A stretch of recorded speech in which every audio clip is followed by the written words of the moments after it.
Declaração de Direitos do Homem e do Cidadão. Gente, eu vou só explicar aqui para vocês. Eu tive problemas, tô tendo alguns problemas na gravação, e aí os 2 outros vídeos foram fragmentados, mas fiquem tranquilos, isso não vai trazer problema na compreensão, tá? Da matéria. Eu vou organizar ali bonitinho, vou colocar para vocês. Vai sair fragmentado, mas vocês já sabem que eles são todos, né, íntegros, né? Um continua o outro, tá? Então a gente parou falando de declarações, da declaração dos homens, declaração do homem e do cidadão, tá? É um importante documento e é muito falado sobre isso cai muito em vestibulares. Que documento foi esse? Né? Foi um documento que foi redigido naquela Assembleia Constituinte, né, na chamada Nacional Constituinte, onde os deputados do Terceiro Estado se juntaram, né, para poder escrever a Constituição, e aí ficou pronto, antes da Constituição, a Declaração dos Direitos do Homem e do Cidadão. Tá? Alguns pontos dessa declaração importantes. Direito à liberdade. Essa declaração ela já põe fim à sociedade estamental, à divisão em estamentos, porque prevê que todos são iguais. Então, se todos nascem iguais, não faz sentido dizer que eu sou nobre e por isso eu tenho mais direitos, ok? O governo não é dos governantes, isso também já é um ponto que coloca ali, por fim, um pilar do absolutismo, que sim, o governo é o rei é o governo, e ele tem as bênçãos de Deus para isso. Direitos dos indivíduos, então, vai garantir os direitos dos indivíduos, né? Direito à liberdade, igualdade, fraternidade, né? Direito à liberdade de expressão, direito à participação política. Essa declaração de direitos do homem e do cidadão, ela vai colocar fim à sociedade monárquica, né, à monarquia, né, aos pilares monárquicos. E ela foi tida como influenciadora de muitos outros documentos, constituições que surgiram ao longo do tempo. Beleza, gente, em outubro de 1789, teve um ato, assim, um evento épico, onde mulheres pobres, né, revoltadas com a miséria, reivindicando ali direitos, sobretudo elas estavam revoltadas com os altos preços do pão, né, dos alimentos, e sobretudo do pão, que é o alimento mais, digamos assim, básico, né, que era muito consumido, sobretudo até pelos mais pobres.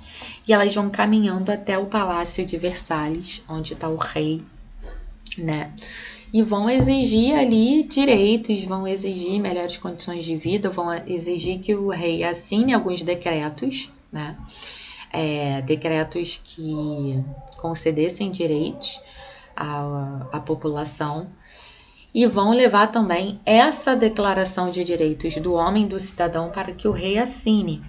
E aí foi uma mulherada forte ali, pegando nas armas, caminharam até lá.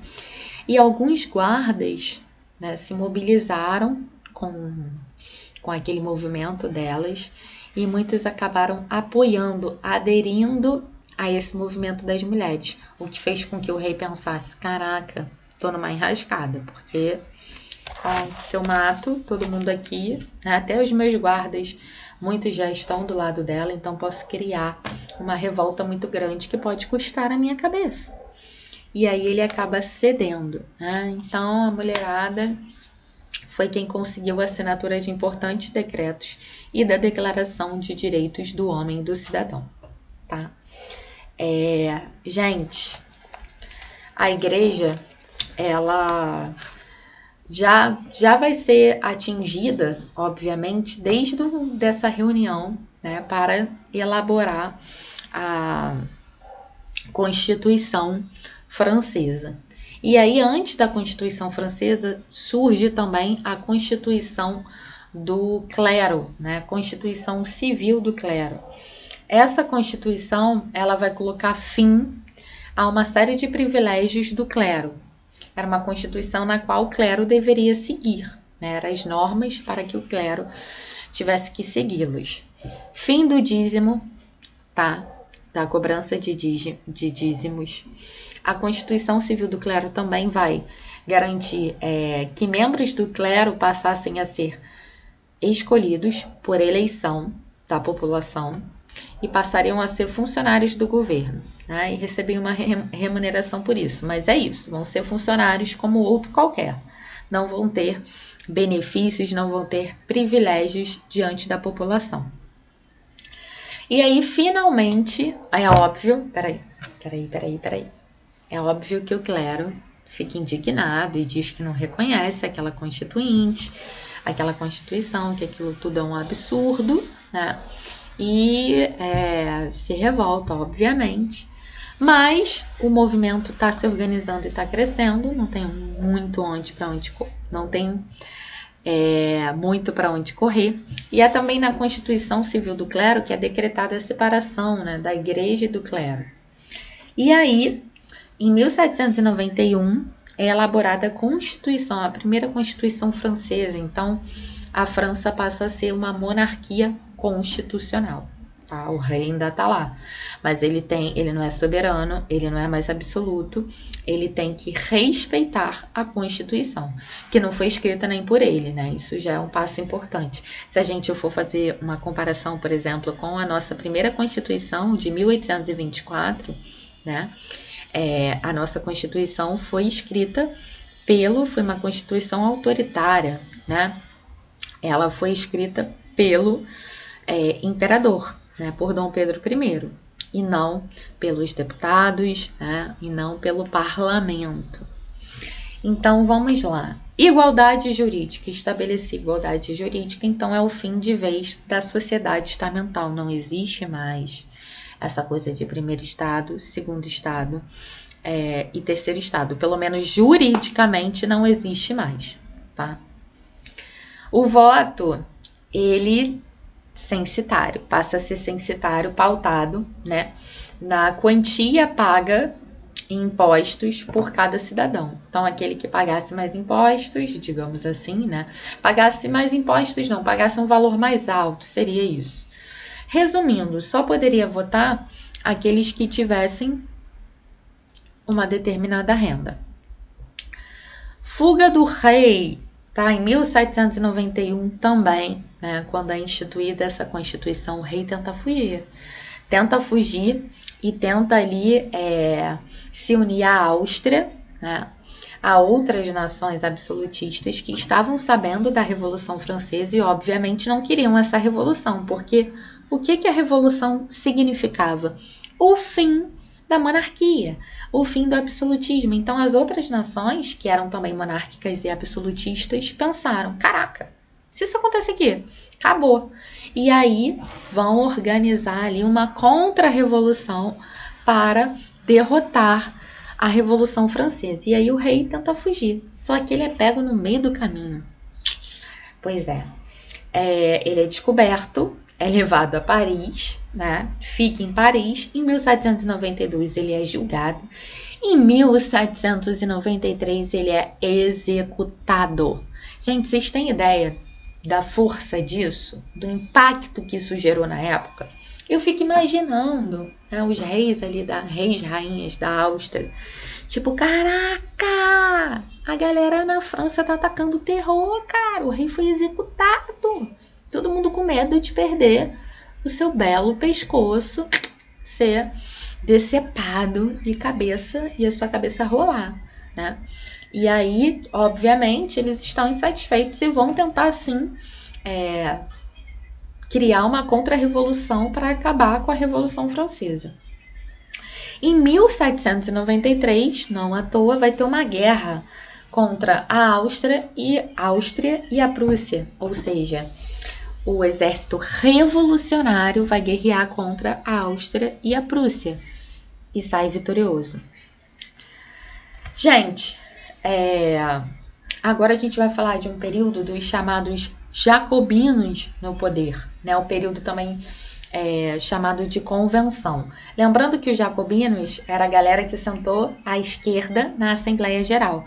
Eram considerados mais radicais simplesmente porque eles defendiam, de fato, reformas sociais, coisa que a galera da direita, né, os girondinos, não defendia, beleza? Então, eles conseguem ascender ao poder e é instituída uma república, né, a primeira república francesa. Eles criam um novo calendário e criam o ano 1, a partir desse marco, né, da entrada dos jacobinos no poder. Então, começa uma nova contagem do tempo. E eles criam uma Constituição do ano 1. Essa Constituição foi uma Constituição também completamente revolucionária para a época, porque ela instituiu o voto universal masculino. Mas instituiu o voto universal, que era algo que já era completamente revolucionário. Já mostrava que, assim, qualquer homem pode votar. Não tem mais restrição por dinheiro, finanças, posse, nada disso. Qualquer um pode votar. Homem, tá? Lembrando que é uma sociedade patriarcal, lembrando que a gente está falando ainda de sociedades machistas, assim como a nossa ainda é, né?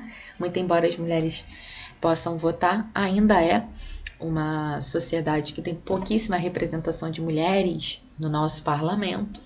Imagina na França, né? Mas o fato de ser um voto universal, mesmo que só masculino, já era uma transformação muito grande. Aboliram a escravidão nas colônias, isso também é uma transformação muito grande, social, obviamente. E começaram a criar um projeto de educação pública, porque a educação não era pública até então. Criaram a lei dos máximos para que a inflação não atingisse os mais pobres. Lei dos máximos é uma lei que estabelece um teto, tabela o preço dos alimentos mais básicos, sobretudo o pão, tá? Ou seja, o pão tem que custar X reais. Mais do que isso, não pode, porque se for assim, o pobre não consegue comprar. Só que esse período também é conhecido como terror jacobino, né? É conhecido pelas perseguições que esses jacobinos faziam àqueles que eram opostos, né, aos seus ideais. E aí, obviamente que esse terror, a gente falar de terror, é relativo no sentido de que a Revolução Francesa é algo que está se propondo acabar com as estruturas que existiam até então. Isso está acontecendo através da violência, né? A população estava numa situação incontrolável, de extrema miséria, e aí, quando faltam todos os recursos, se apela para os atos mais extremos, né? Quando chega-se num limite onde não se tem o básico, a galera vai para a rua e vai quebrar tudo, tá? E os jacobinos, chegando no poder e instituindo essas medidas mais radicais, isso era criticado pelos seus opositores, pelos girondinos, né? A galera que sentou ali à direita nos Estados Gerais, na Assembleia dos Estados Gerais. E eles perseguiam, sim, mataram alguns dos seus opositores, mas não foram os únicos que fizeram isso, ok? E aí eles acabam sendo tirados do poder, tá? Os girondinos, digamos assim, dão um golpe e vão estabelecer o diretório, que é o governo dos girondinos, da alta burguesia. Vão acabar com todas as medidas feitas pelos jacobinos, vão acabar com o negócio de voto universal masculino, vão acabar com a questão da proposta da reforma agrária, por exemplo, que era algo defendido pelos jacobinos, vão acabar com a lei do máximo, vão acabar com o projeto de escola pública, e aí vão estabelecer o voto censitário. Gente, no meio disso tudo, a França está lutando, né, contra exércitos estrangeiros, tropas estrangeiras que desejavam invadir a França para restabelecer o antigo regime, ou seja, o absolutismo. E o exército francês ele vai se destacando porque ele está ganhando, né? Está vencendo muitas dessas batalhas. E aí chama a atenção, né, um general, né, que torna-se general, Napoleão Bonaparte, né, que é do exército francês e que fica conhecido, né, pela sua organização ali, por comandar, chefiar, por guerrear. E ele vai se tornando cada vez mais alguém que está ganhando um prestígio dentro daquela instituição que é o exército. E Napoleão, ele tinha interesses de dominar, basicamente dominar o mundo, né? Isso já estava sendo nutrido dentro dele a partir de algum momento. E aí ele começa a se organizar para, quando voltar à França, tomar o poder. Era isso que ele queria, governar de forma soberana. E aí surge o chamado golpe 18 Brumário, que era o calendário revolucionário da época, né? Então, o golpe 18 Brumário é quando Napoleão volta para a França, acaba com o diretório e se coloca no poder. É isso que ele faz. E as cenas dos próximos capítulos veremos depois, né? Digamos que, de certo modo, né, o fim da Revolução Francesa vai ser marcado aí pelo golpe do Napoleão. E isso, obviamente, vai representar uma determinada classe. Lembrando que quem era Napoleão? Era alguém de uma classe alta, da alta burguesia. Era também um girondino, né? Só que ligado ao exército. Então, a gente teve esse desfecho da Revolução Francesa. Mas isso não diminui toda a importância das classes populares, dos grupos populares na Revolução, né? Até a próxima, gente. Por hoje é só. Um grande abraço.